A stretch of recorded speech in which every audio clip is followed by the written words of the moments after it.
توبة نصوحا عسى ربكم أن يكفر عنكم سيئاتكم ويدخلكم جنات تجري من تحتها الأنهار يوم لا يخزي الله النبي والذين آمنوا معه نورهم يسعى بين أيديهم وبأيمانهم يقولون ربنا أتمم لنا نورنا واغفر لنا إنك على كل شيء قدير.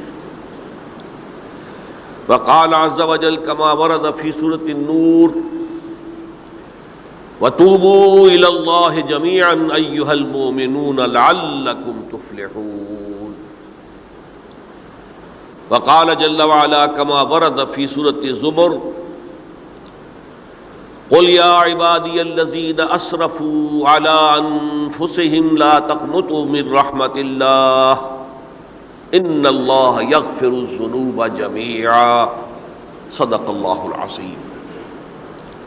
رب اشرح لي صدري ويسر لي أمري واحلل عقدة من لساني يفقهوا قولي. اللهم ربنا ألهمنا رشدنا وأعذنا من شرور أنفسنا. اللهم أرنا الحق حقا وارزقنا اتباعه وأرنا الباطل باطلا وارزقنا اجتنابه. اللهم وفقنا أن نتوب إليك توبة نصوحا آمین یا رب العالمین.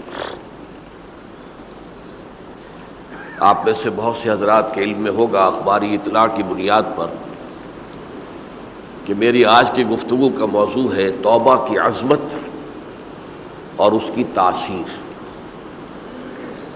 اس کا پس منظر یہ ہے کہ پچھلے کئی مہینوں سے میری تقریر جو ہے وہ جو اس وقت عالمگیر حالات ہیں اور جو امت کو خطرات درپیش ہیں اور اس کے ضمن میں جو پیشین گوئیاں احادیث نبویہ میں موجود ہیں، جو میں کم سے کم یوں سمجھیے کہ 25 برس سے بیان کرتا آ رہا ہوں، لیکن اب وہ چشم سر کے سامنے آ رہی ہیں. پہلے وہ صرف یہ کہ انسان کو علمی اعتبار سے معلوم تھی، اب وہ صورتحال آنکھوں کے سامنے ہے. تو اس پر چونکہ گفتگو ہوتی رہی، لیکن ہر مرتبہ گفتگو کا اختتام اس پر ہوا کہ اس کا علاج کیا ہے، بچنے کا راستہ کون سا ہے. تو عام طور پر ایک لفظ پر توبہ، البتہ اس میں انفرادی توبہ، اجتماعی توبہ. انفرادی توبہ سے انسان اپنے گناہوں کی سزا سے بچ جاتا ہے. آخرت میں اللہ تعالیٰ اسے اپنے عفو و درگزر کا، اپنی رحمت کا، اپنے فضل کا مستحق قرار دے دیتا ہے. لیکن دنیا میں قوم کی حالت نہیں بدلتی جب تک اجتماعی توبہ نہ ہو. اس اجتماعی توبہ کے ضمن میں مختصراً تو میں نے کچھ باتیں عرض کی ہیں، لیکن پھر بھی چونکہ ہر مرتبہ گفتگو کے اختتام پر یہ بات آتی تھی اور وقت ختم ہو رہا ہوتا تھا، لہذا اس کے بارے میں تفصیل سے گفتگو نہیں ہو سکتی. تو آج میں نے طے کیا کہ جو حالات ہیں وہ تو اب سامنے آ رہے ہیں. جو سلسلہ شروع ہو گیا ہے عراق میں، جس کے بارے میں شیرون صاحب یہ کہہ چکے ہیں کہ عنقریب عراق پر ہمارا قبضہ ہوگا، یعنی امریکہ کا نہیں، اسرائیل کا قبضہ ہوگا. اور یہ بات بھی اب سامنے آ چکی ہے کہ مڈل ایسٹ کا پورا نقشہ بدل دینے کا پروگرام ہے. یہ جو مڈل ایسٹ کے ممالک ہیں یہ کب وجود میں آئے تھے؟ پچھلی صدی، 20ویں صدی میں جو پہلی جنگ عظیم ہوئی، اس سے پہلے یہ پورا علاقہ سلطنت عثمانیہ میں تھا، خلافت عثمانیہ کے تحت.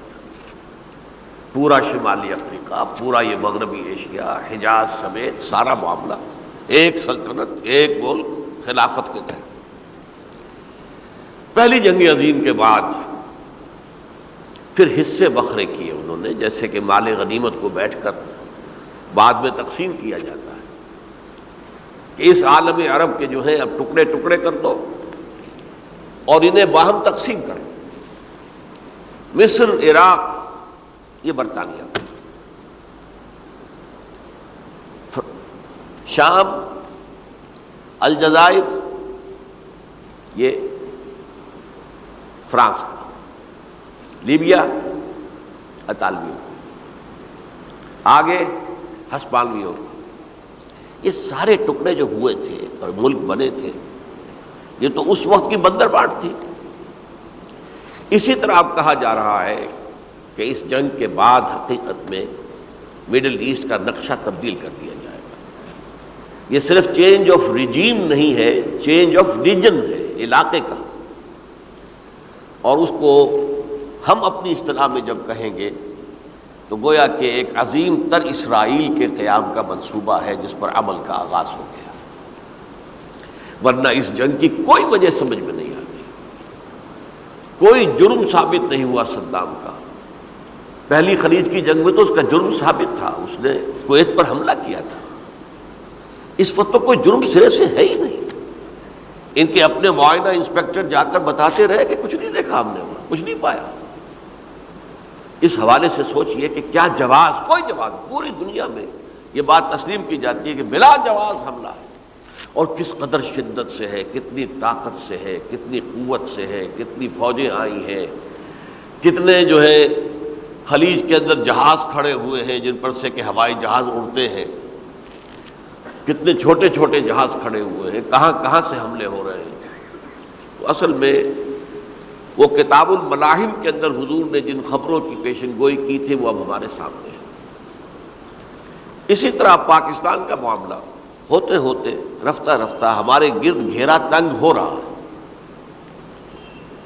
ہم پر ایک الزام تو وہ کہتے ہیں کہ آپ چاہے لاکھ دفعہ قسم کھا لیں ہم نہیں مانیں گے، شمالی کوریا کو ایٹمی صلاحیت جو ہے وہ آپ نے فراہم کی، ہمارے پاس ثبوت ہے۔ اس کے بدلے میں ان سے میزائل ٹیکنالوجی آپ نے لی ہے، ہمارے پاس ثبوت ہے۔ اور آپ کشمیر میں کراس بارڈر انفلٹریشن اور ٹیررزم کو روک نہیں سکے، آپ نے نہیں روکا ہے۔ اور یہ جو ہے فنڈامنٹلسٹ جو ہیں آپ کے ملک میں سر اٹھا رہے ہیں، 2 صوبوں میں ان کی حکومتیں بن گئی ہیں، اس سے تو اندیشہ ہے کہ کہیں ایٹمی صلاحیت جو ہے آپ کی وہ ان کے ہاتھ میں نہ چلی جائے، پھر تو وہ القاعدہ اور ٹیررسٹ کے حوالے پہنچ جائے گی۔ لہٰذا حالات جو ہیں بہت دگرگوں ہیں، اور یہی وجہ ہے کہ اس کا عکس ہمیں نظر آتا ہے بھارت کا جو طرز عمل ہے اس وقت، جس طرح تھریٹننگ انداز اس کا اس وقت ہے، اتنا اس سے پہلے کبھی نہیں تھا۔ وہ کہتے ہیں کہ جو اصول امریکہ نے اختیار کیا ہے کہ جس ملک سے مستقبل میں کوئی اندیشہ ہے اس پر پہلے سے حملہ کرنے کا حق حاصل ہے ہمیں، یہ نہیں کہ اس کا کوئی جرم ثابت ہو، ہمیں اندیشہ ہے لہذا ہمیں حملہ کرنے کا حق حاصل ہے، تو اسی طرح پھر ہمیں بھی پاکستان کے اوپر حملہ کرنے کا حق حاصل ہے۔ بہرحال میں ان میں اب زیادہ وقت صرف نہیں کرنا چاہتا، یہ چیزیں تو اب رائٹنگ آن دی وال کی حیثیت سے ہماری نگاہوں کے سامنے ہیں۔ آج میں چاہتا ہوں کہ اس توبہ کے موضوع پر کچھ عرض کروں، اور اس میں بھی ایک خاص بات جس کی طرف کہ میرا ذہن حال ہی میں منتقل ہوا ہے، وہ آج اس میں یوں سمجھیے کہ اضافی طور پر آپ کے سامنے رکھوں گا۔ دیکھیے، توبہ کے بارے میں قرآن مجید میں بے شمار آیات ہیں، اور توبہ جو ہے ہماری دینی تعلیمات کا ایک اہم ستون ہے۔ میں نے ابھی صرف 3 مقامات سے آیات آپ کو سنائی ہے۔ یا ایھا الذین آمنوا توبوا الی اللہ توبۃ نصوحا، اہل ایمان اللہ کی جناب میں توبہ کرو خلوص کے ساتھ، اخلاص کے ساتھ۔ توبۃ النصوح زبانی کلامی نہیں، توبہ کی تسبیح نہیں، بالفعل توبہ۔ عسیٰ ربکم ان یکفر عنکم سیئاتکم، امید ہے تمہارا رب تمہاری برائیوں کو تم سے دور کر دے گا۔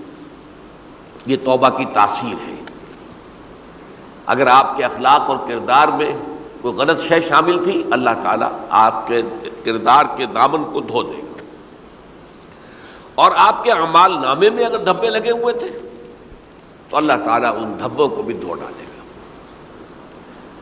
عسیٰ ربکم ان یکفر عنکم سیئاتکم ویدخلکم جنات تجری من تحتہا الانہار، اور تمہیں داخل کرے گا ان باغات میں جن کے دامن میں ندیاں بہتی ہوں گی۔ یوم لا یخزی اللہ النبی والذین آمنوا معہ، وہ دن جس دن اللہ تعالیٰ اپنے نبی کو رسوا نہیں کرے گا، معاذ اللہ ثم معاذ اللہ۔ اور نبی کے ساتھ ہی ان کو بھی کہ جو ان کے ساتھ ایمان لائے. نورہم یسعی بینہم بین ایدیہم و بایمانہم، ان کا نور ان کے سامنے طرف اور داہنی طرف دوڑتا ہوا ہوگا. نور ایمان قلب سے پھوٹ رہا ہوگا اور وہ سامنے روشنی ڈالے گا، اور نور اعمال صالحہ داہنے ہاتھ کی طرف سے چونکہ عمل کرتے ہیں نیک ہم، تو وہاں سے نور ظاہر ہوگا جو دنیا میں اعمال کی شکل میں کمایا گیا تھا.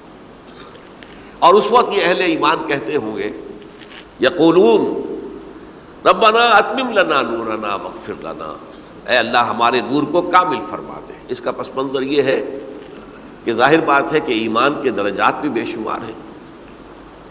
کہاں ابو بکر صدیق کا ایمان، کہاں ایک عام صحابی کا ایمان، کہاں ہم جیسے غیر صحابہ عام مسلمانوں کا ایمان، کہ نسبت خاک رابع عالم پاک، اسی نسبت سے اس نور کی انٹینسٹی ہوگی. حضور نے فرمایا کچھ لوگوں کا نور تو اتنا ہوگا کہ وہ مدینے سے صنعاء تک اس کی روشنی پہنچ رہی ہو، یمن کے دارالحکومت تک. اور کچھ لوگوں کا نور اتنا ہوگا کہ صرف ان کے قدموں کے آگے روشنی ہو جائے گی، جیسے ٹارچ ہوتی ہے آپ کے ہاتھ میں. تو ظاہر بات ہے کہ اگر آپ کو رات کے وقت جنگل سے گزرنا ہو اور پگڈنڈی ہو کوئی اور اندھیری شب ہو، تو آپ کے لیے وہ ٹارچ بھی کس قدر بڑی غنیمت ہے کہ آدمی دیکھ لیتا ہے کہ سامنے سانپ ہے، کیا ہے، گڑھا ہے، کھائی ہے، کیا ہے. تو اس روز وہ جن کو وہ ٹارچ نصیب ہو گئی وہ بھی بہت خوش قسمت، بہت خوش قسمت، بہت خوش قسمت ہوں گے. لیکن ان کا کیا کہنا جن کا نور مدینے سے صنعاء تک پہنچ رہا ہو. تو جن کے نور کی یہ انٹینسٹی کم ہوگی وہ اللہ سے دعا کرتے ہوں گے ربنا اتمم لنا نورنا، پروردگار ہمارے نور کو بھی کامل کر دے. تو نے اپنے ان بندوں پر کتنا فضل کیا ہے، کتنا بڑا نور ان کو عطا کیا. اتمم لنا نورنا، ہمارا نور بھی اس کا اتمام فرما دے، تکمیل کر دے. واغفر لنا، اور یہ کیسے ہوگا؟ ایسے ہوگا کہ ہمارے گناہوں کی پردہ پوشی کر دے. گناہوں کی پردہ پوشی ہوگی تو پھر اس نور کی انٹینسٹی میں اضافہ ہو جائے. واغفر لنا انک علی کل شیء قدیر، یقیناً تو ہر شے پر قادر ہے. پھر میں نے آپ کو آیت سنائی سورہ نور کی، یہ آیت نمبر 31 بڑی طویل آیت ہے، اس کا آخری ٹکڑا ہے وَتُوبُوا إِلَى اللَّهِ جَمِيعًا أَيُّهَا الْمُؤْمِنُونَ لَعَلَّكُمْ تُفْلِحُونَ، اے ایمان والو اللہ کی جناب میں سب مل جل کر توبہ کرو تاکہ تم فلاح پاؤ. یہ گویا کہ اجتماعی توبہ کا جو میں نے آپ کے سامنے اصطلاح بیان کی ہے، یہ اس کا نقشہ ہے. اور ایک اور آیت جو میں نے آپ کو سنائی سورہ زمر کی آیت نمبر 53. بعض لوگوں پر کچھ مایوسی طاری ہو جاتی ہے، ہم اتنے عرصے سے گناہ کرتے چلے آ رہے ہیں، کیسے معافی ہوگی، کیسے ممکن ہے، کیسے چھٹکارا ملے گا. ایسے لوگوں کے لیے ان کے اطمینان کے لیے، ان کی دلجوئی کے لیے، ان کی تسلی کے لیے یہ آیت عظیم ترین آیات میں سے قرآن مجید کی. قل یا عبادی الذین اسرفوا علی انفسہم، اے نبی کہہ دیجئے اے میرے وہ بندو جنہوں نے اپنی جانوں پر ظلم کیا ہے، ظلم اٹھایا ہے، زیادتی کی ہے. تم اگر گناہ کرتے رہے ہو تو اپنی جان پر ظلم کیا ہے، میرا تو کچھ نہیں بگاڑا. اللہ تو غنی ہے، اس کی تو سلطنت میں کوئی کمی نہیں آتی. ایک حدیث قدسی میں الفاظ آئے ہیں میرے بندو اگر تم سب کے سب اولکم و آخرکم و انسکم و جنکم، تمام انس و جن اور اولین سے لے کر آخرین تک کسی بدترین انسان جیسے فاسق و فاجر ہو جائیں، سب ابلیس بن جائیں، تب بھی میری سلطنت میں کوئی کمی نہیں ہوگی. اور اگر تم سب کے سب اولین و آخرین اور انس اور جن سب مل کر جو متقی ترین انسان ہو سکتا ہے ویسے بن جاؤ، ابو بکر صدیق بن جاؤ، تب بھی میری سلطنت میں کوئی اضافہ نہیں ہوگا. تو اللہ تعالیٰ کا تو کچھ بگڑتا نہیں ہے. انسان گناہ کرتا ہے تو اپنا نقصان کرتا ہے. قل یا عبادی الذین اسرفوا علی انفسہم، کہہ دیجئے اے نبی اے میرے وہ بندو جنہوں نے اپنی جانوں پر ظلم کیا ہے، ستم کیا ہے، ظلم اٹھایا ہے، لا تقنطوا من رحمت اللہ. میں آج بعض حدیثیں اس موضوع پر آپ کو سناؤں گا، عجیب چشم کشا حدیثیں ہیں میں نے چونکہ اس موضوع پر گفتگو کرنی تھی تو میں نے کچھ اس مرتبہ احادیث کا تفحص کیا، تو واقعہ یہ ہے کہ بعض احادیث پڑھ کر خود میری جو ہے میرے علم میں اضافہ ہوا، ادھر میری توجہ آج تک نہیں گئی تھی۔ لا تقنطوا من رحمت اللہ، اللہ کی رحمت سے مایوس مت ہو۔ ان اللہ یغفر الذنوب جميعا، اللہ تعالیٰ تمام کے تمام گناہ معاف کر دے گا۔ اللہ تعالیٰ کی قدرت ہے، اللہ کا اختیار ہے، اللہ کا فیصلہ ہے، لہذا مایوس نہ ہو، اصلاح کرو۔ احادیث تو میں بعد میں آپ کو سناؤں گا، اس سے پہلے اس کا فلسفہ سمجھ لیجئے اصل میں کیا ہے۔ دیکھیے، ایک ہے طبیعی اعمال، فزیکل، ان کا ہم دنیا میں اصول یہ دیکھتے ہیں کہ اس کے نتائج لازمی ہوتے ہیں اور ان سے چھٹکارا نہیں مل سکتا۔ آپ نے سنکھیا کھایا ہے تو مریں گے، چائے کھانے کے بعد آپ نے خودکشی کا ارادہ کیا، سنکھیا کھا لیا، اب چاہے آپ پر ندامت ہو، پشیمانی ہو، پریشانی ہو، توبہ کرے، آپ کو بچنے کا کوئی سوال نہیں، مرنا ہی مرنا۔ اتنا یہ کہ اللہ تعالیٰ جو ہے اپنی معجزانہ کسی قدرت سے اس عمل کا جو طبعی نتیجہ ہے اس کو نکلنے سے روک دے۔ آگ کی فطرت ہے کہ وہ جلاتی ہے، اللہ کے حکم کے تحت حضرت ابراہیم کو اس نے نہیں جلایا، یا نار کونی بردن وسلام علی ابراہیم۔ لیکن یہ ہمیشہ نہیں ہوتا، یہ تو ایک دفعہ ہو گیا بس۔ اللہ جب چاہے اب بھی کر سکتا ہے، لیکن یہ روز روز نہیں ہوتا۔ روز روز جو بھی فزیکل لاز ہیں وہ چل رہے ہیں، اگر وہ نہ چلے تو کوئی سائنس پاسبل ہی نہ ہو، کوئی ٹیکنالوجی ممکن ہی نہ ہو۔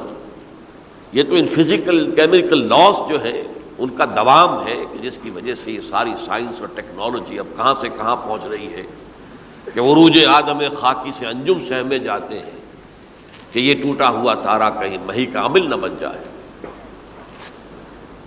تو یہ توبہ جو ہے فزیکل اعمال میں مفید نہیں ہے، چاہے آپ پر یہ احساس میں کیا کر بیٹھا، کیا میں نے کیا، کیوں میں نے کھا لیا یہ سنکھیا، تو اب اثر کرے گا۔ جو اخلاقی اعمال ہیں ان کا قانون یہ نہیں ہے۔ اخلاقی اعمال کے نتائج ختم ہو جاتے ہیں توبہ کے ساتھ۔ یہ ایک بہت بڑا قانون ہے، بہت بڑا قانون۔ ایسا نہیں ہے کہ کسی گناہ سے انسان کی فطرت میں کوئی ایسی مستقل کجی واقع ہو جائے کہ جس کی اصلاح کی کوئی صورت ہی نہ ہو، یہ نہیں ہے۔ بڑے سے بڑے گناہ، بڑے سے بڑے گناہ توبہ کرو، خلوص دل سے کرو، جو اس کے اصول ہیں، جو اس کے قواعد ہیں، جو اس کے ضوابط ہیں، جو اس کی شرائط ہیں، ان کو پورا کرو۔ تو بڑے سے بڑے اعمال، برے سے برے اعمال، میں حدیثیں آج آپ کو سناؤں گا، حیران کو، کیونکہ عام طور پر یہی ہوتا ہے کہ مواعظ میں چونکہ لوگوں کو اصلاح کی ترغیب دلانی ہوتی ہے تو وہ جو انذار کا پہلو ہے اسے زیادہ نمایاں کیا جاتا ہے۔ اللہ کی طرف سے شدید ذو انتقام، اللہ انتقام لینے والا ہے، اللہ سزا دینے والا ہے۔ لیکن یہ دوسرا پہلو جو ہے وہ بھی اپنی جگہ پر بہت اہمیت کا حامل ہے کہ طبیعی اعمال کے نتائج اور عواقب اور اخلاقی اعمال کے نتائج و عواقب یہ ایک جیسے نہیں ہیں۔ اب اس معاملے میں تاریخ مذاہب عالم میں جو بہت بڑی غلطی ہوئی، بہت بڑی غلطی ہوئی، بہت بڑی غلطی ہوئی، تورات میں حضرت آدم اور حوا علیہ السلام سے جو غلطی اور خطا ہو گئی تھی، آپ اندازہ کیجئے کیا مقام اللہ نے عطا کیا تھا، سارے فرشتوں کو ان کے سامنے سجدہ کروا دیا تھا، اور ایک ہی حکم تو دیا تھا نا کہ اس درخت کے قریب نہ جانا، اور تو ابھی کوئی شریعت نہیں تھی، کوئی لمبے چوڑے احکام نہیں تھے، کھاؤ جہاں سے چاہو، اس ایک درخت کے پیچھے پاس نہ جانا، وَلَا تَقْرَبَا هَٰذِهِ الشَّجَرَةَ فَتَكُونَا مِنَ الظَّالِمِينَ۔ اور وہی کام کر بیٹھے حضرت آدم اور حضرت حوا علیہ السلام۔ کتنا بڑا گناہ، کتنا بڑا گناہ، کتنا بڑا گناہ۔ لیکن قرآن نے وضاحت کر دی کہ آدم نے توبہ کی، اللہ نے معاف کر دیا۔ اللہ تعالیٰ سے کلمات سیکھے ندامت دل میں پیدا ہو گئی حضرت آدم کو، لیکن الفاظ نہیں تھے کن الفاظ میں اللہ سے معافی مانگوں، مجھ سے خطا ہو گئی، بہت بڑی غلطی ہو گئی۔ وہ الفاظ بھی اللہ نے سکھائے، فتلقى آدم من ربہ کلمات، یہ ہے جس میں کہ وہ علامہ اقبال کا ایک شعر ہے ان کے نوجوانی کے دور کا، جس پر میں بھول رہا ہوں کہ داغ دہلوی تھے یا کوئی اور تھے کہ جنہوں نے علامہ سے کہا تھا میاں اس عمر میں اور یہ شعر، اس بڑی محفل میں بات آئی تھی کہ موتی سمجھ کے شان کریمی نے چن لیے قطرے جو تھے میرے عرق انفعال کے۔ انفعال کہتے ہیں عربی میں پشیمانی، شرمندگی، اور عام طور پر جب کسی انسان پر پشیمانی اور شرمندگی طاری ہوتی ہے تو پیشانی جو ہے اس پر کچھ پسینہ سا آتا ہے۔ تو قطرے جو تھے میرے عرق انفعال کے موتی سمجھ کے شان کریمی نے چن لیے، اللہ کی نگاہ میں ان کی اتنی قیمت، ان کی اتنی وقت میرے بندے نے پشیمانی اختیار کی ہے اپنے اس غلط کام کے اوپر، اسے رنج اور افسوس ہو رہا ہے، تو اللہ کی نگاہ میں اس کی یہ عظمت ہے، یہ قدرت ہے۔ تو اللہ تعالیٰ نے جب حضرت آدم کے دل میں وہ پشیمانی پیدا ہو گئی تو الفاظ نہیں تھے، کن الفاظ میں؟ ہم کہتے ہیں نا کہ مجھے سمجھ نہیں آ رہا کہ میں کس منہ سے آپ سے بات کروں، میری یہ حیثیت نہیں ہے میں کن الفاظ میں اپنی جو ہے خطا کا اعتراف کروں۔ تو اللہ نے وہ کلمات خود سکھا دیے، فتلقى آدم من ربہ کلمات فتاب علیہ انہ هو التواب الرحیم۔ یہ چیز کہیں تورات جب دوبارہ مرتب ہوئی ہے تو وہ نکل گئی، اس میں رہ گئی، باقی اس میں شامل نہیں ہوئی۔ یہ تاریخی اعتبار سے جان لیجئے، تورات جو ہے وہ آج سے 2500 بلکہ 2600 برس قبل سے دنیا سے غائب ہے۔ یہ تورات کا جو نسخہ تھا یروشلم میں 587 قبل مسیح میں جب نبوکدنضر نے، شاید آج کل آپ دیکھ رہے ہوں یہ عراق کی جنگ میں عراق کے جو خاص ڈویژنز ہیں عراقیوں کے ریپبلکن گارڈز کے، ان میں سے ایک کا نام جو ہے وہ نبوکدنضر ڈویژن ہے، ایک کا حمورابی ڈویژن ہے۔ حمورابی جو ہے عراق کا بہت پرانا بادشاہ تھا اور تاریخ انسانی میں سب سے پہلا قانون اس نے مرتب کیا تھا، حمورابی۔ یہ بہت پرانی تہذیب ہے، دنیا کی غالباً سب سے زیادہ اینشنٹ تہذیب جو ہے وہ عراق کی ہے۔ حضرت ابراہیم یہیں پیدا ہوئے شہر عور میں۔ تو نبوکدنضر نے جب تباہ کیا تھا یروشلم کو، 6 لاکھ آدمیوں کو قتل کیا اور 6 لاکھ کو قیدی بنا کر لے گیا بیبیلونیا، بابل کا لفظ بھی آج کل آ رہا ہے۔ کسی زمانے میں وہ عظیم شہر تھا دنیا کا، اب وہ معمولی سا شہر رہ گیا ہے، نئے شہر بڑھ گئے۔ تو اس وقت سے اس نے جب یروشلم میں جو ہیکل سلیمانی حضرت سلیمان کی بنائی ہوئی مسجد تھی اس کو جب گرایا ہے، اس کے بعد سے وہیں پر وہ نسخہ رکھا ہوا تھا تورات کا، پھر دنیا میں وہ نسخہ اب نہیں ہے۔ یہودیوں کا کہنا ہے کہ موجود ہے مسجد اقصیٰ کے نیچے، وہ جب اس نے گرایا تھا تو جو نیچے تہخانے تھے وہ نہیں گرے تھے، وہ محفوظ رہتے، اوپر ملبہ آ گیا، اور وہیں پر وہ تورات اور وہ تابوت سکینہ جس میں حضرت موسیٰ کا عصا بھی رکھا ہوا ہے اور بہت سے وہ من اور سلوہ کے بھی کچھ نمونے رکھے ہوئے ہیں، وہ تابوت سکینہ اس کا قرآن مجید میں سورہ بقرہ میں ذکر ہے، وہ بھی موجود ہے، اور جو ربائی وہاں اس وقت تھے ان کے علماء، ان کی لاشیں بھی وہاں پڑی ہوئی ہیں۔ وہ جب ہم کھدائی کریں گے تو دنیا میں سامنے آ جائے گی۔ لیکن بہرحال اس وقت جو مجھے کہنا تھا وہ یہ کہ چونکہ اصل تورات اس وقت گم ہو گئی، 150 سال کے بعد اسے پھر یادداشتوں سے کچھ مرتب کیا گیا تو اس میں غلطیاں پیدا ہو گئی۔ اب انسانی یادداشت کا معاملہ آ گیا، انہی میں سے ایک بڑی غلطی یہ ہوئی، اومیشن یہ ہوئی کہ حضرت آدم نے جو توبہ کی اور اللہ نے قبول فرما لیا، اس کا ذکر اس میں نہیں ہے۔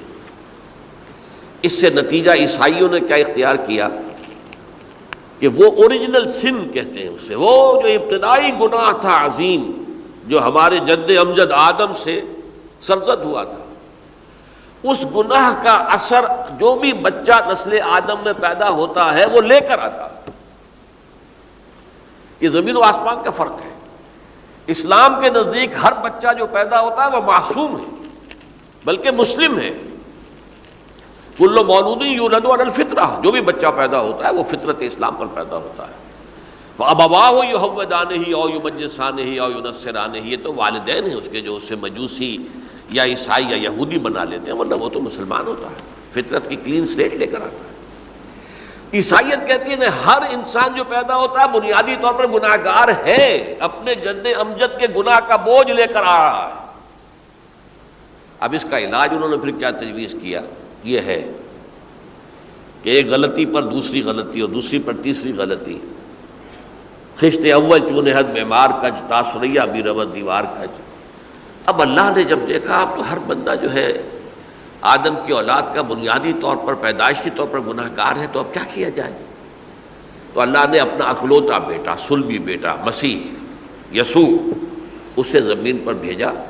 یہ الفاظ میرے ہیں کہ اسے قربانی کا بکرا بنا کر اور ان سب کی طرف سے قبول کر لیا، گناہ گاروں کی طرف سے، کہ ان کے گناہ کا کفارہ ہو جائے گا جو عیسیٰ کو مانتے ہیں۔ یہ عقیدہ ہے عیسائیت کا۔ جڑ کیا ہے کہ گناہ ہو گیا تو گناہ کا اثر تو رہے گا۔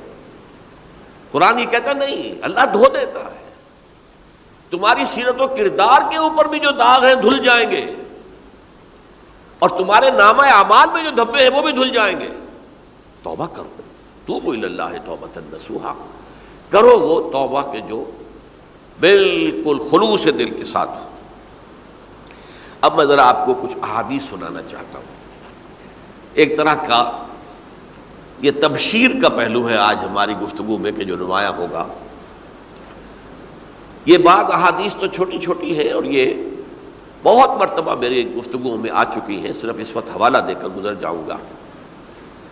یہ ترمذی اور ابن ماجہ میں حضرت انس ابن مالک رضی اللہ تعالی عنہ سے روایت ہے، حضور نے فرمایا کل بنی آدم خطاؤون وخیر الخطائین التوابون، تمام بنی آدم خطا کار ہیں، خطا کار بھی نہیں، بہت خطا کار ہیں، بہت خطا کار ہیں، لیکن ان خطا کاروں میں بہتر لوگ وہ ہیں کہ جو خوب توبہ کرتے ہیں۔ غلطی ہو گئی توبہ کر لو۔ اور ایک اور حدیث میں آپ کو بتاؤں گا کہ یہ نہیں ہے کہ پھر کبھی وہ غلطی نہ ہو، اس وقت آپ یہ لگا لیں اپنے اوپر یہ کام میں نے نہیں کرنا، اور ایک دفعہ وہ کام چھوڑ دیں تو توبہ ہو گئی۔ پھر اگر کچھ عرصے کے بعد پھر کہیں آپ جذبات کی رو میں بہہ گئے، پھر کہیں کوئی برے اثرات جو ہے وہ پڑے، پھر غلطی، کوئی بات نہیں، پھر توبہ کرو، پھر ہو گیا پھر توبہ کرو۔ تواب اسی لیے کہا بار بار بار بار بار بار توبہ کرنے والے۔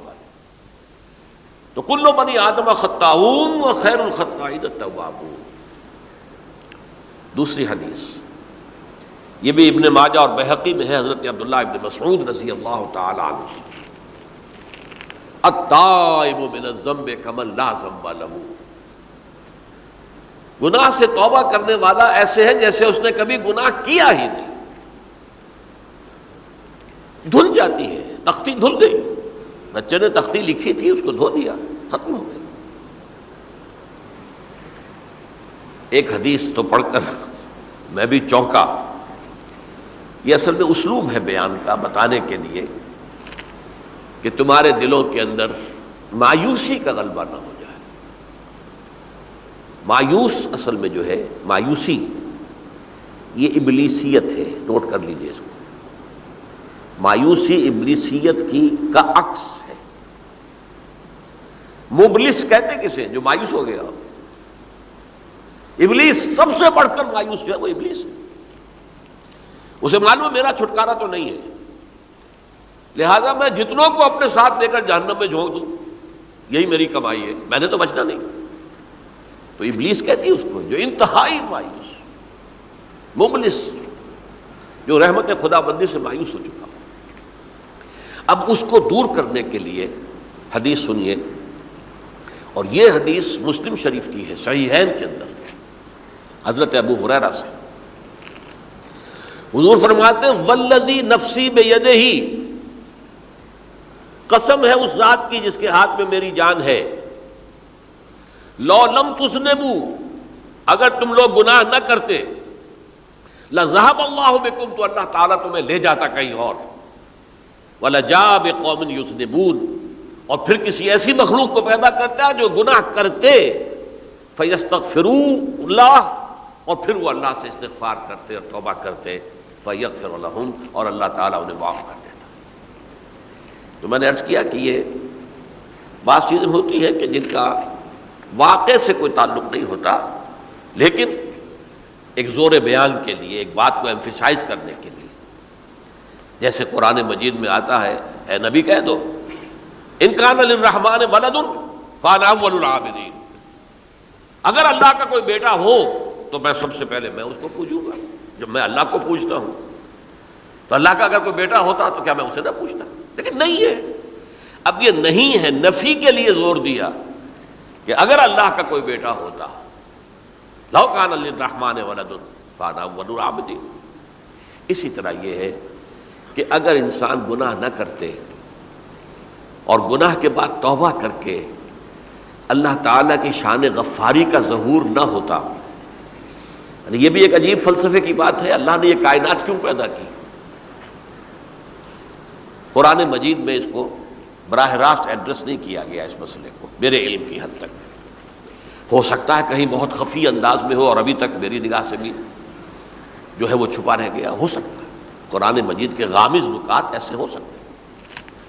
کوئی شخص، میں تو کہتا ہوں کہ اگر کوئی شخص کہتا ہے، میرے بارے میں ایک عالم دین نے کہہ دیا تھا کہ اسے قرآن پر بڑا عبور حاصل ہے، تو میں نے انہیں پیغام پہنچایا، جن صاحب نے مجھے ان کا یہ جملہ سنایا تھا کہ آپ نے قرآن کی توہین کی ہے، قرآن پر عبور کسی انسان کو نہیں ہو سکتا۔ عبور کا مفہوم کیا ہے؟ دریا کے دو کنارے ہیں، آپ اس کنارے سے اس کنارے چلے گئے تو آپ نے عبور کیا دریا۔ قرآن کے کنارے ہیں ہی نہیں، لا پیدا کنار۔ لہذا یہ کہہ دینا کسی کے بارے میں کہ قرآن مجید، اب انہوں نے تو ایک طرح سے میری تعریف کی تھی، میرے ایک ساتھی سے جملہ کہا تھا، ان کے وہ عزیز تھے، تو گویا کہ وہ جو میری تنظیم میں تھے ان کو خوش کرنے کے لیے کہہ دیا ہو یا جو بھی ہو، ان کے دلی جذبات ہو سکتا ہے کہ میں نے کہا انہیں یہ پہلا پیغام پہنچا دیجیے، آپ نے قرآن کی توہین کی ہے۔ قرآن پر عبور کسے ہو سکتا ہے؟ نہ معلوم کتنے مقامات ہیں کہ جہاں امام راضی بھی کھڑے ہوئے ایسے نظر آتے ہیں، دہشت زدہ، اعلم ان ھذا المقام مقام غامض مہیب عمیق، ہوشیار کے رہ بردم تیغست قدم را، ہوشیار ہو جاؤ، یہ بڑا خطرناک مقام ہے، بہت مشکل مقام ہے، اس کے تہ تک پہنچنا کسی کے لیے ممکن نہیں ہے۔ سورہ حدید کی آیت هو الاول والآخر والظاہر والباطن پر یہ الفاظ ہیں جو امام راضی نے لکھے۔ تو اس لیے میں آپ سے عرض کر رہا ہوں کہ یہ کہنے کا انداز ہے، والذی نفسی بیدہ لو لم تذنبوا، اس ہستی کی قسم جس کے ہاتھ میں میری جان ہے، اگر تم گناہ نہ کرتے، تو میں عرض کر رہا تھا تو اللہ کی شان غفاری کیسے ظاہر ہوتی؟ اللہ نے کائنات کیوں پیدا کی؟ کنت کنزا مخفیا فاحببت ان اعرف فخلقت الخلق۔ محدثین کرام اگرچہ اس حدیث کی سند کو پختہ نہیں مانتے، لیکن اکثر مفسرین نے اس کو تسلیم کیا ہے۔ علامہ آلوسی نے تسلیم کیا کہ میں ایک چھپے ہوئے خزانے کے مانند تھا۔ اب خزانہ کہیں پڑا ہے، اس کا کیا حاصل کیا ہے؟ وہ تو کہیں کھلے، کسی کے پاس جائے، کوئی اسے فائدہ اٹھائے تب تو کوئی فائدہ ہوا نا۔ تو کن تو کنزا مخفیا، میرے اندر طاقت تھی، قوت تھی، خلاقی تھی، میری شان ساری میرے اندر ہی اندر تھی نا۔ کن تو کنزا مخفیا فاحببت ان اعرف، تو میں نے یہ چاہا کہ مجھے پہچانا جائے۔ فخلقت الخلق، تو میں نے خلق کی تخلیق کی ہے، اب مجھے پہچانو اس کائنات کے ذریعے سے، یہ میری تخلیق ہے، آؤ دیکھو۔ ایک مصور اپنی تصویروں کی نمائش لگا، دیکھو میرے شاہکار، آؤ دیکھو، یہ میرے فن کے کمال کے نمونے، آؤ دیکھو۔ تو یہ ہے سب، دیکھو زمین آسمان، ان فی خلق السماوات والارض واختلاف اللیل والنہار والفلک التی تجری فی البحر بما ینفع الناس وما انزل اللہ من السماء من ماء فاحیا بہ الارض من بعد موتہا۔ یہ ساری آیات ہیں، غور کرو۔ اور اسی لیے انسان کو پیدا کیا جس میں یہ فیکلٹی آف اپریسیشن، اللہ کے حسن و جمال و کمال کو پہچاننے کی صلاحیت ہے۔ ورنہ ظاہر بات ہے کہ یہ جمادات کیا پہچانیں گے اللہ کو؟ یہ پہاڑ کیا پہچانے گا اللہ کو؟ اللہ کو پہچاننے کی صلاحیت انسان میں ہے۔ تو یہ چونکہ ایک فلسفہ ہے باقاعدہ کہ اللہ نے تعالیٰ، اسی سے میں کہہ رہا ہوں اگر گناہ نہ ہوتا اور پھر توبہ نہ ہوتی اور میں اس کو معاف نہ کرتا تو میری شان غفاری کا ظہور کیسے ہوتا؟ میری شان ہے نا، غفار بھی ہوں، ستار بھی ہوں، اس کا ظہور کیسے ہوتا؟ تو والذی نفسی بیدہ لو لم تذنبوا لذهب اللہ بکم ولجاء بقوم یذنبون فیستغفروا اللہ فیغفر لهم۔ اگر تم لوگ گناہ نہ کرتے تو اللہ تمہیں ختم کر کے کوئی اور ایسی مخلوق پیدا کرتا کہ جو گناہ کرے اور پھر وہ توبہ کرے اور اللہ اسے معاف کرے۔ اسی سے ملتی جلتی ایک حدیث ہے، یہ امام احمد اور امام بہقی لائے ہیں اور اس کے راوی حضرت علی ہے رضی اللہ تعالی عنہ۔ ان اللہ یحب العبد المؤمن المفتن التواب، اللہ تعالیٰ کو بہت محبت ہے، یحب۔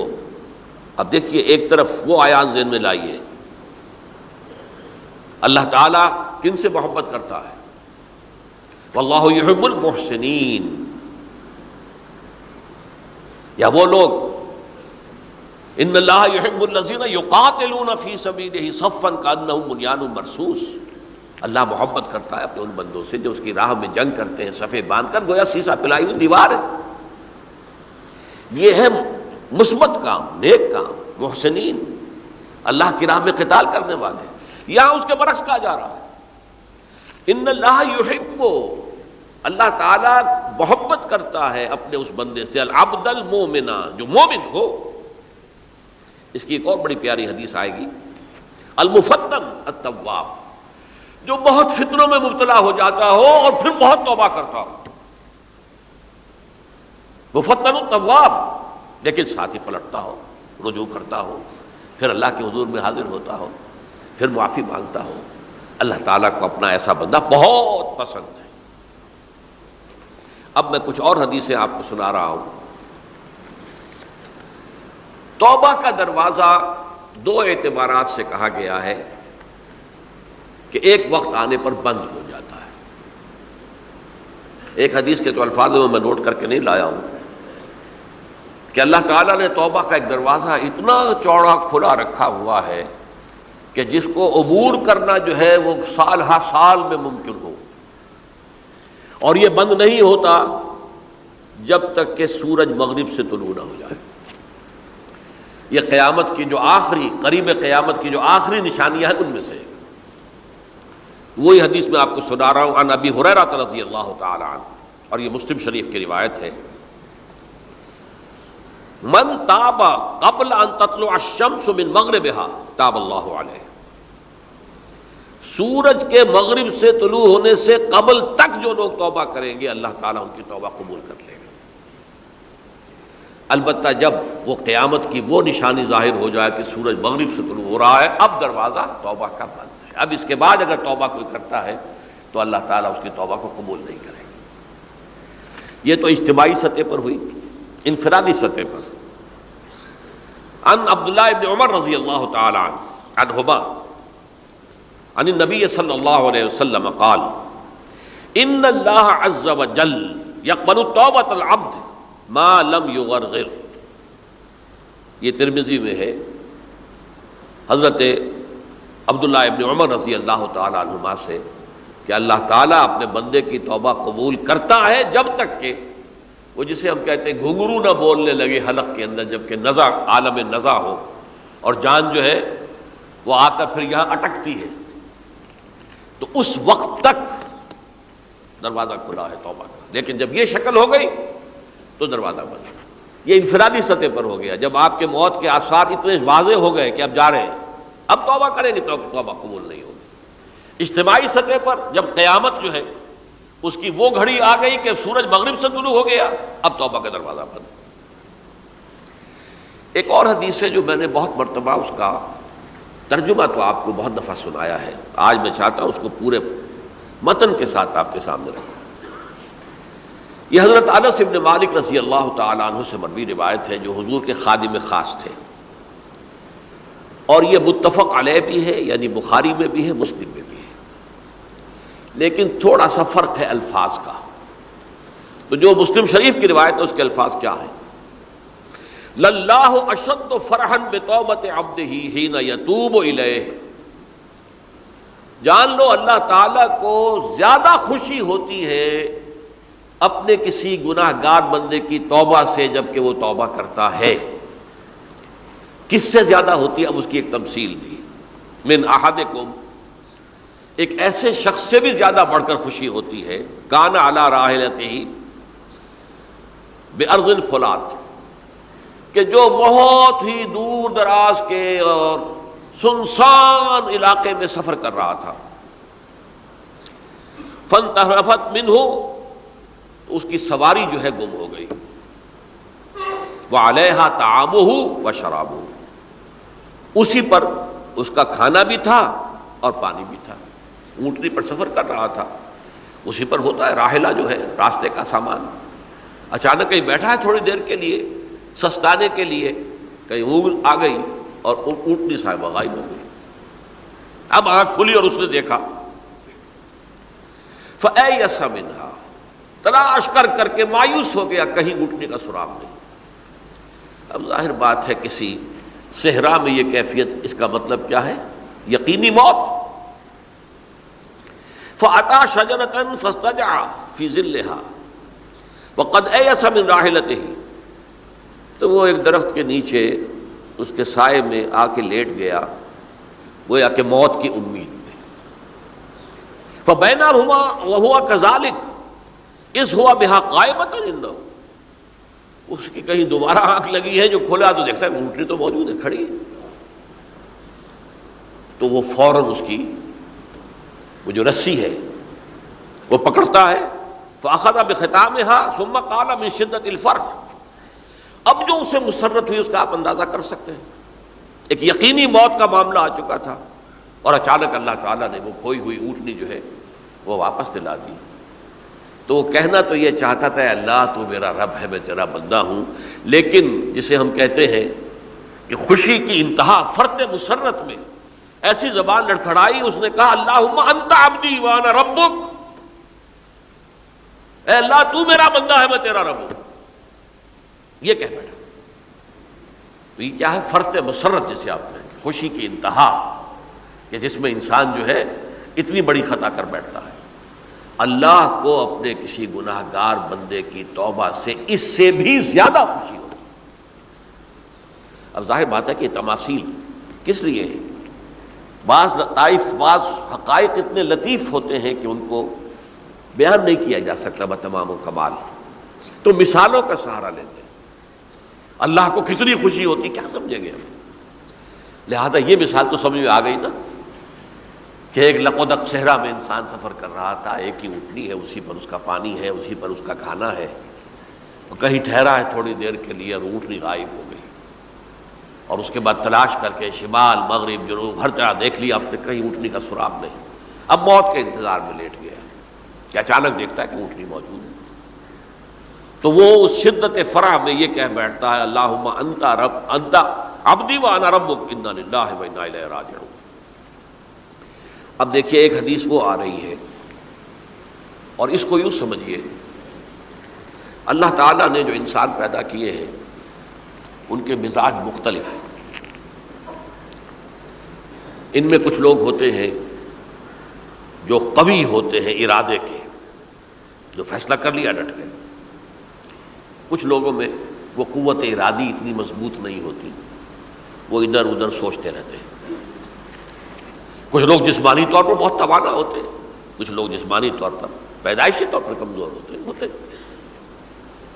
تو اگر کوئی قوت ارادی کمزور رکھنے والا شخص ہے، وہ بھی تو اللہ کی تخلیق ہے، اللہ کا بندہ ہے، خطاؤں کا ظہور ہو جاتا ہے، توبہ کرتا ہے، پھر کچھ عرصے کے بعد پھر خطا کا ظہور ہو جاتا ہے، پھر توبہ کرتا ہے، تو ہم تو یہ سمجھیں گے کہ ایک حد کے بعد پھر اس کی توبہ قبول نہیں ہونی چاہیے۔ لیکن حدیث سنیے، وعن ابی ہریرہ رضی اللہ تعالی عنہ قال قال رسول اللہ صلی اللہ علیہ وسلم ان عبدا اذنب ذنبا، یقیناً ایک بندہ جو ہے وہ ایک گناہ کرتا ہے، فقال، پھر وہ کہتا ہے رب اے میرے پروردگار اذنبت فاغفر لی، مجھ سے گناہ ہو گیا ہے، مجھے معاف فرما دے۔ فقال ربہ، تو پروردگار یہ کہتا ہے اعلم عبدی ان لہ ربا یغفر الذنب ویأخذ بہ، میرا یہ بندہ یہ جانتا ہے کہ اس کا ایک رب ہے جو گناہ معاف بھی کر سکتا ہے اور سزا دے بھی سکتا ہے۔ کیا معنی ہوئے؟ گناہ اس نے کیا ہے لیکن جانتا ہے اللہ کو کہ وہ معاف بھی فرما سکتا ہے، تبھی تو وہ اللہ سے معافی کی درخواست کر رہا ہے۔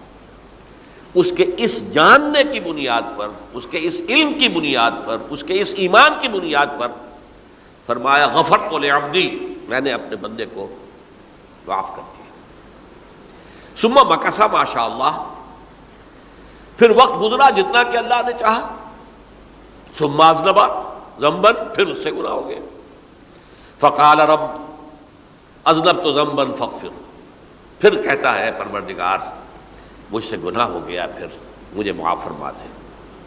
فقال ربہ، اللہ فرماتا ہے علم عبدی ان لہ ربا یغفر الذنب ویأخذ بہ، میرا بندہ ہے نا جو جانتا ہے کہ اس کا ایک رب ہے، ایمان باللہ اس کے اندر ہے، تبھی تو پکار رہا ہے، اور یہ بھی جانتا ہے کہ وہ گناہ معاف بھی کر سکتا ہے اور چاہے تو پکڑ بھی سکتا ہے، سزا بھی دے سکتا ہے۔ تو فرمایا، اللہ تعالیٰ فرماتے ہیں میں نے فرمایا کہ میں نے معاف کر دیا۔ ثم مکث ما شاء اللہ، پھر ایک عرصہ گزرا اس کے بعد۔ ثم اذنب ذنبا، پھر اس نے گناہ کیا۔ قال رب اذنبت ذنبا آخر، اس نے کہا پروردگار میں نے تو پھر ایک اور گناہ کر دیا، فاغفر لی، مجھے بخش دے۔ فقال اعلم عبدی ان لہ ربا یغفر الذنب ویأخذ بہ، میرا بندہ جانتا ہے نا کہ اس کا ایک رب ہے جسے وہ پکار رہا ہے، کہ اور وہ جانتا ہے کہ اسے اختیار حاصل ہے کہ چاہے تو بخش دے اور چاہے تو پکڑ لے۔ اس کے اس علم، اس ایمان کی بنیاد پر میں نے اسے معاف کر دیا۔ ایک اور حدیث، میں نے چونکہ اس گفتگو کے لیے ان احادیث کا تفحص کیا ہے، یہ تو بہت ہیں حدیثیں، میں نے ان میں سے کچھ چنی ہیں۔ ہمارے بعض واعظ ناصح وہ بھی کسی شخص کو روکتے رہے، برائیوں سے روکتے رہے، نہیں رکتا، تو کہیں غصے میں آ کے اللہ تجھے کبھی معاف نہیں کرے گا۔ یہ کتنا بڑا جرم ہے، اس کا اندازہ کیجئے اس حدیث سے۔ تم میرے بندے کو میری رحمت سے مایوس کر رہے ہیں، کتنا بڑا جرم ہے، اس کا اندازہ کیجئے۔ یہ مسلم شریف کی روایت ہے، عن جندب، حضرت جندب رضی اللہ تعالی عنہ سے، ان رسول اللہ صلی اللہ علیہ وسلم حدث، کہ اللہ کے رسول صلی اللہ علیہ وسلم نے ایک واقعہ بیان کیا، ان رجلا قال، کہ ایک شخص نے یہ کہا، واللہ لا یغفر اللہ لفلان، کہ خدا کی قسم اللہ تعالیٰ فلاں شخص کو کبھی معاف نہیں کرے گا۔ وَأَنَّ اللَّهَ تَعَالَى قَالَ، اس پر اللہ تعالیٰ نے یہ فرمایا، مَنْ ذَا الَّذِي يَتَعَلَّىٰ عَلَيَّ، یہ کون ہے جو میرے اوپر حکومت کرنے والا آ گیا، جو میری طرف سے حکم لگا رہا کہ میں کبھی معاف نہیں کروں گا۔ مَنْ ذَا الَّذِي، کون ہے وہ شخص، الَّذِي يَتَعَلَّىٰ عَلَيَّ اَنِّي لَا أَغْفِرُ لِفُلَانٍ، کہ میں فلاں شخص کو کبھی معاف نہیں کروں گا۔ قد غفرت لفلان، اس کو تو میں نے معاف کر دیا۔ وَأَحْبَطْتُ عَمَلَهُ، اس شخص کے تمام اعمال میں نے ضائع کر دیے کہ تم نے میرے بندے کو مایوس کیا۔ یہ ہے جرم کی انتہا۔ تو توبہ کی دعوت دیتے رہو، توبہ کے لیے لوگوں کو آمادہ کرتے رہو، توبہ جو ہے اس کے لیے ترغیب دیتے رہو، اللہ تعالیٰ معاف فرمانے والا۔ اب آخری حدیث سنا رہا ہوں، یہ تو بہت ہی عجیب حدیث ہے اور متفق علیہ، یہ بخاری اور مسلم دونوں میں۔ حضرت ابو سعید الخدری رضی اللہ تعالی عنہ جو ہے وہ اس کے راوی ہیں۔ حضور نے فرمایا، کانا فی من کانا قبلکم رجل قتل 99 نفسا، تم سے پہلے جو امت تھی بنی اسرائیل، گویا کہ ان کا ذکر ہے، اس میں ایک آدمی ایسا تھا جس نے 99 قتل کیے تھے۔ اب آپ اندازہ کیجئے کتنا بڑا گناہ کبیرہ ہے قتل. قرآن مجید میں آتا ہے فَكَأَنَّمَا قَتَلَ النَّاسَ جَمِيعًا، اگر ایک انسان کو بھی ناحق قتل کر دیا گیا تو یہ ایسے ہی ہے گویا کہ اس نے پوری نوع انسانی کو قتل کر دیا. اس نے 99 قتل کیے. فَهَلْ لَهُ مِن تَوْبَةٍ، پھر اس کے بعد یہ ہوا کہ اس کے اندر توبہ کا جذبہ پیدا ہوا. فَسَأَلَ عَنْ أَعْلَمِ أَهْلِ الْأَرْضِ، تو اس نے پھر سوال کیا، لوگوں سے پوچھا کہ زمین میں رہنے والوں میں کون سب سے بڑا عالم ہے. فَدُلَّ عَلَى رَاهِبٍ، تو اسے بتایا گیا فلاں راہب فلاں جگہ پر ہے، وہ بہت نیک ہے، بڑا عالم ہے. فَأَتَاهُ، وہ اس کے پاس آیا. فَقَالَ أَنَّهُ قَتَلَ 99 نَفْسًا فَهَلْ لَهُ مِن تَوْبَةٍ، انہوں نے کہا دیکھیے راہب صاحب میں نے 99 انسان قتل کیے، اب مجھے یہ بتائیے کہ میرے لیے توبہ کا کوئی امکان ہے؟ فقال لا، اس نے کہا نہیں. فقتلہ، اس نے اس کو بھی قتل کر دیا. فکمل بہ 100، اپنی سینچری مکمل کر لی، مطلب 99 کے بعد ایک کی کسر تھی، اس کو بھی قتل کیا، 100 پورے کر لیے. ثم سأل عن عالم اہل الارض، پھر اس نے پوچھا کوئی اور کوئی بڑے عالم انسان ہو. فدل علی رجل عالم، پھر اس کی رہنمائی کی گئی ایک بڑے عالم شخص کی طرف. فقال انہ قتل 100 نفس، تو اس نے وہاں جا کر کہا کہ میں 100 انسان ہلاک کر چکا ہوں، قتل کر چکا ہوں. فہل لہ من توبہ، میرے لیے توبہ کا کوئی امکان ہے؟ فقال نعم، اس نے کہا کیوں نہیں، 100 قتل کیے تب بھی کیا ہے، توبہ کا راستہ دروازہ کھلا ہوا ہے. ما لم یغرغر، جب تک کہ وہ گھنگرو نہیں بج رہا اس وقت تک تمہارے توبہ کا دروازہ کھلا ہوا ہے. فرمایا نعم ومن یحول بینہ وبین التوبہ، تمہاری توبہ کے درمیان اور تمہارے درمیان کون حائل ہو سکتا ہے، توبہ کا دروازہ کھلا ہے. لیکن ساتھ ہی کہا انطلق الی ارض کذا و کذا، اب تم ایسے کرو جہاں تم رہتے ہو وہاں نہ جاؤ واپس، وہاں کا ماحول اچھا نہیں ہے، معاشرہ اچھا نہیں ہے، ہو سکتا ہے کہ تم توبہ پر قائم نہ رہ سکو، تم فلاں جگہ چلے جاؤ وہاں اچھے لوگ آباد ہیں ان میں جا کر رہو. فإن بها أناسا يعبدون اللہ تعالی، وہاں ایسے لوگ آباد ہیں جو اللہ کی بندگی کرتے ہیں. فاعبد اللہ معہم، تو تم ان کے ساتھ مل کر اللہ کی بندگی اور پرستش کرو. ولا ترجع الی ارضک، اپنی زمین کی طرف اپنے وطن میں واپس مت جاؤ. فإنها ارض سوء، وہ بری جگہ ہے. فانطلقا، تو وہ چل پڑا، ہجرت کر رہا ہے، اس جگہ جا رہا ہے جہاں کا راہب نے بتایا تھا. حتی اذا نصف الطریق، جب آدھا راستہ اس نے پورا کر لیا، اتاہ الموت، موت آ گئی. فاختصمت فیہ ملائکۃ الرحمت و ملائکۃ العذاب، اب وہ جہنم کے فرشتے بھی آ گئے اس کی جان قبض کرنے کو اور جنت کے بھی آ گئے. فقالت ملائکۃ الرحمہ، رحمت والے جو فرشتے ہیں جنت والے، انہوں نے کہا جا تائبا مقبلا بقلبہ اللہ تعالی، یہ شخص توبہ کر کے اللہ تعالیٰ کی طرف ہجرت کر رہا تھا، اس لیے اس کی نیت کی بنیاد پر اب یہ جنتی ہے، لہذا اس کی روح ہم قبض کریں گے.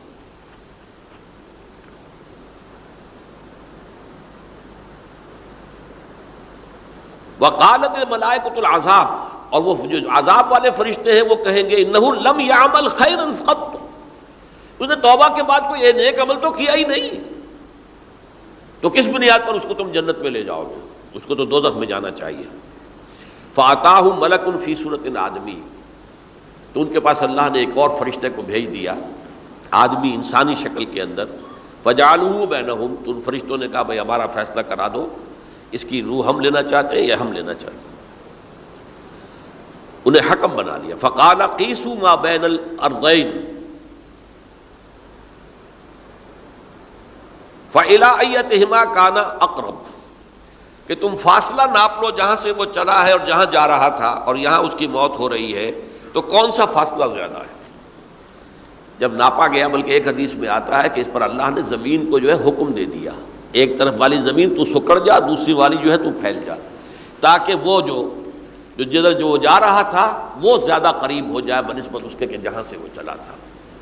تو اس فیصلے پر پھر جو فرشتے تھے جو کہ رحمت کے فرشتے تھے، وہ اس بندے کو لے گئے جنت کے اندر۔ یہ ہے توبہ کی عظمت اور اس کی تاثیر۔ اب آئیے اجتماعی توبہ کا طریقہ کار جو میں نے بہرحال بیان کیا ہے۔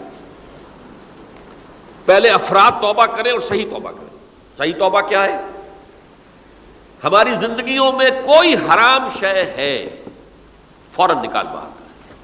ہماری معاشرت میں اور اس معاشرے میں رہتے ہوئے جو قانون ہے جس کے ہم پابند ہیں، ہم کسی زانی کو رجم نہیں کر سکتے، ناممکن ہے، یہ تو قانون ہی بنے گا تب ہوگا نہیں۔ ہم کسی چور کا ہاتھ نہیں کاٹ سکتے، تو قانون بنے گا تو ہوگا۔ تو ہم جن چیزوں پر عمل نہیں کر سکتے قانوناً، ان کے علاوہ باقی پوری شریعت جس پر عمل کیا جا سکتا اس پر عمل پیرا ہو جائے۔ سود میں بند نہیں کر سکتا، بینکوں کو میں آگ نہیں لگا سکتا، اور بینکوں کو آگ لگا دیں گے تب بھی سود تو ختم نہیں ہوگا، لیکن یہ تو کر سکتا ہوں نا کہ براہ راست سود میں ملوث نہ ہوں، سود پر قرضہ لے کر اپنا کاروبار نہ چمکاؤں نہ بڑھاؤں، سود پر قرضہ لے کر اپنے مکان نہ اونچا کروں، یہ تو کر سکتا ہوں۔ تو کم سے کم جو ڈائریکٹ کسی نے قانون نہیں بنایا کہ لازم ہے آپ پر کہ آپ سودی قرضہ لیں اور اپنی بلڈنگ عالی شان بنا لیں، کسی نے نہیں کیا۔ یہ اگر کر رہے ہیں تو آپ مجرم ہیں۔ آپ کے معاشرے میں کوئی قانون نہیں بنا کہ پردہ ختم، برقع حرام، مصر یہ ترکی میں تو کر دیا گیا تھا، برقع حرام، وہاں تو سر کو اوپر جو ہے ڈھانپنا جو ہے، سکارف لینا بھی ممنوع ہے، یہاں تو نہیں ہے۔ پھر یہاں جنہوں نے چھوڑا ہے مجرم خود ہے۔ یہاں تو اللہ کا شکر ہے کوئی ایسا مصطفیٰ کمال پیدا آج تک نہیں ہوا ہے کہ جس نے ان چیزوں کا حکم دیا۔ ہاں ترغیب ہے، ذرائع ابلاغ کے ذریعے سے، فحاشی ہے، عریانی ہے، لیکن چوز آپ خود کرتے ہیں، فیصلے کا اختیار آپ کا اپنا ہے۔ تو جن چیزوں کے اندر بھی گناہ سے بچنے کا امکان ہے اس کو عملاً ترک کیا جائے۔ اور نمبر 2، عزم مصمم کر لیا جائے کہ اللہ اب بقیہ زندگی جتنی بھی ہے اس میں اپنی توانائیاں، اپنی قوتیں، اپنی صلاحیتیں صرف کروں گا تیرے دین کی تبلیغ اور تیرے دین کے قائم کرنے کی جدوجہد۔ عزم مصمم۔ یہ لوگ اگر 14 کروڑ میں 14 لاکھ بھی ہو جائیں، بہرحال 2-4 کی توبہ کرنے سے ملک کی قسمت نہیں بدلتی۔ معتدل تعداد کے اندر جو ہے یہ لوگ اگر ایسے ہو جائیں اور پھر یہ کہ وہ مل کر اگر زور لگائیں تو واقعتاً اس ملک کے اندر شریعت اسلامی کا نفاذ ہو سکتا ہے، اللہ کا نظام قائم کیا جا سکتا ہے۔ یہ ملک بنایا اسی لیے گیا تھا۔ تو یہ توبہ کا جو ہے اجتماعی توبہ کا یہ پوری تفصیل تو میں بارہا بیان کر چکا ہوں۔ آج جو میں نے کہا تھا کہ ایک بات کی طرف میرا ذہن حالیہ منتقل ہوا ہے، اس سے پہلے نہیں ہوا۔ یہ توبہ کرنے والے لوگ جب تک 14 لاکھ نہیں ہیں، 1400 ہی ہوں، لیکن یہ اگر دعا کریں گے اللہ تعالیٰ کے خلوص کے ساتھ تو ان کی دعا قبول ہوگی۔ دعا بہت بڑی شے ہے۔ الدعاء مخ العبادہ، ٹھیک ہے، بڑا لمبا راستہ لگتا ہے یہ کہ 14 لاکھ انسان توبہ کرے یا 2 لاکھ یا 3 لاکھ انسان توبہ کرے، صحیح معنی میں توبہ کرے، اور پھر وہ جمع ہو، ایک طاقت بنے، تن من دھن لگانے کے لیے، جانے دینے کے لیے تیار ہو جائیں۔ تو لگتا ہے یہ کہ کافی لمبا ہے کہ دراز و دور دیدم رہو رسم پارسائی، یہ تو بڑا لمبا راستہ ہے۔ اسی سے لوگ کہتے ہیں کہ پھر کیا حل ہوا؟ یہ تو حل جو ہے تو کوئی عملی حل تو نہیں ہوا۔ اس میں میرا ذہن منتقل ہوا ہے دعا، اجیب دعوت الداعی اذا دعان امن یجیب المضطر اذا دعاہ۔ بھلا وہ کون ہے جو کسی مضطر کسے کہتے ہیں؟ ایک شخص نہایت پریشان حال ہو گیا ہو، نہایت پریشان حال، اور میں اللہ کو پکارے، پروردگار تو میری دستگیری فرما۔ اللہ کسی اور طرف مجھے کوئی توقع نہیں رہی، کوئی نہیں رہا جس سے مجھے کوئی امید ہو۔ یہ مضطر اضطرار کی حالت میں آ کر جب بالکل بے چین ہو کر اللہ کو پکارتا ہے تو اللہ اس کی دعا قبول کرتا ہے۔ اور دعا کی حد یہاں تک بھی آتے ہیں الفاظ کہ لا یرد البلاء قضاء الا بالدعاء. تقدیر الہی کو بھی اس لیے دو حصوں میں تقسیم کیا گیا. تقدیر مبرم، ایک تو اللہ کا وہ فیصلہ ہے جو ٹل نہیں سکتا کسی صورت میں. ایک تقدیر معلق ہوتی ہے تو صحیح اللہ کا فیصلہ، لیکن اس میں تبدیلی ہو سکتی ہے. یہ جو تقدیر معلق ہوتی ہے اس میں دعا انتہائی مؤثر شے ہے. لا يرد البلاء الا لا يرد القضاء الا بالدعاء. قضا جو ہے وہ نہیں بدل سکتی سوائے دعا کے. اس دعا کی تو کم سے کم ہم منادی کریں، لیکن پہلے شرط وہی ہے، ورنہ وہ دعا نہیں ہے، ورنہ وہ توبہ نہیں ہے. توبہ صحیح ہو، حرام سے اپنے وجود کو، اپنے گھر کو پاک کریں، اس کے بغیر کچھ نہیں. اس کے بغیر تو جیسے کہ کہا گیا سورہ مائدہ میں قل یا اہل الکتاب لستم علی شیء حتی تقیموا التوراۃ والانجیل. اے نبی ان سے کہہ دیجئے اے اہل کتاب تمہاری کوئی حیثیت اللہ کی نگاہوں میں نہیں ہے، تمہاری کوئی دعا اللہ کے ہاں قابل پذیرائی نہیں ہے جب تک کہ تم تورات اور انجیل کو قائم نہیں کرتے. لہذا دعائیں تو نہ بنو. 30 لاکھ آدمی جو ہے حج کے موقع پر کیسی کیسی دعائیں مانگتے ہیں. کہاں جا رہی ہیں دعائیں؟ کہاں ہیں ان کی قبولیت کے آثار؟ توبہ صحیح ہو. اور توبہ کے بارے میں آج میں نے امکانی حد تک آپ کے سامنے آج ترغیب و تشویق کا پہلو رکھا ہے. مایوسی، اس کو کہا بھی جاتا ہے مایوسی کفر ہے. اور میں نے آپ سے کہا آج کہ لا تقنطوا من رحمت اللہ ان اللہ یغفر الذنوب جميعا. 99 قتل کیے ہوں، 100 قتل کیے ہوں، تب بھی توبہ کرو گے تو اللہ توبہ قبول فرمائے گا. اور کس شان کے ساتھ قبول فرمائے گا اس حدیث کے اندر آیا، متفق علیہ حدیث صحیح بخاری اور صحیح مسلم کے اندر ہے. تو اگر ہم اس توبہ کی منادی کریں نمبر 1، اور جو لوگ توبہ کریں صحیح معنی میں، ایک طرف تو وہ جد و جہد شروع کر دیں اللہ کے دین کے قائم کرنے کی جد و جہد، اس میں پیچھے نہ رہیں، لیکن اس اثناء میں جو دعائیں وہ کریں گے، اللہ تو نے یہ ملک ہمیں عطا کیا تھا، ہم نے اپنے زور بازو سے اسے نہیں حاصل کیا، یہ سلطنت خدا داد پاکستان ہے، اور اے اللہ اے خاص ہے خاصان رسول وقت دعا ہے، امت پہ تیری آ کیا جب وقت پڑا ہے. میں اپنے احساسات جو ہیں آپ کے سامنے الفاظ میں بیان نہیں کر سکتا. یہ جب یروشلم کی تباہی ہوئی تھی جس کا میں نے ذکر کیا ہے، 6 لاکھ انسان قتل ہوئے تھے، اور 6 لاکھ کو نبوکدنضر جو تھا وہ ہانک کر بھیڑوں بکریوں کی طرح بیبیلونیا لے گیا تھا. اس سے پہلے کتنے ہی نبی اہل کتاب کے وہ کہتے رہے تھے کہ ہوش کرو، توبہ کر لو. بلکہ ایک جگہ کے الفاظ یہ ہیں، درخت کی جڑ پر کلہاڑا رکھا جا چکا ہے، اب بھی ہوش میں آ جاؤ. ہوش میں نہیں آئے. دنیا پرستی جو بھی ان کے نفس پرستی جو بھی ان کے اوپر مسلط ہو چکی تھی، اس نے انہیں توبہ نہیں کرنے دی. تباہی و بربادی ہو گئی. آج ہماری نگاہوں کے سامنے عراق کے ساتھ کیا ہو رہا ہے، بغیر اس کے کہ کوئی جرم ہو سکا، بغیر اس کے. ہم تو بڑے بڑے جرم کر چکے ہیں ان کی نگاہ میں. نان پرولیفریشن ٹریٹی جو ہے اس کے خلاف ہمارا عمل جا رہا ہے پوری دنیا کے اندر. انہوں نے کہا کہ ہم اس کو ایٹمی صلاحیت کو نہیں پھیلنے دیں گے. وہ ایک خاص وقت میں افغانستان میں انہیں ہماری ضرورت تھی، اپنے اصل دشمن USSR اپنے مقابل کی طاقت کو ختم کرنے کے لیے. اس وقت انہوں نے اپنا منہ جو ہے پھیر لیا تھا، نہیں دیکھا تھا، اور ہمارے ہاں اللہ کی یہ رحمت آ گئی کہ ایٹمک صلاحیت بھی حاصل ہو گئی. اور پوری دنیا میں شاہ عبداللہ نے کہا تھا، پرنس عبداللہ نے، کہ یہ آپ کا نہیں ہے.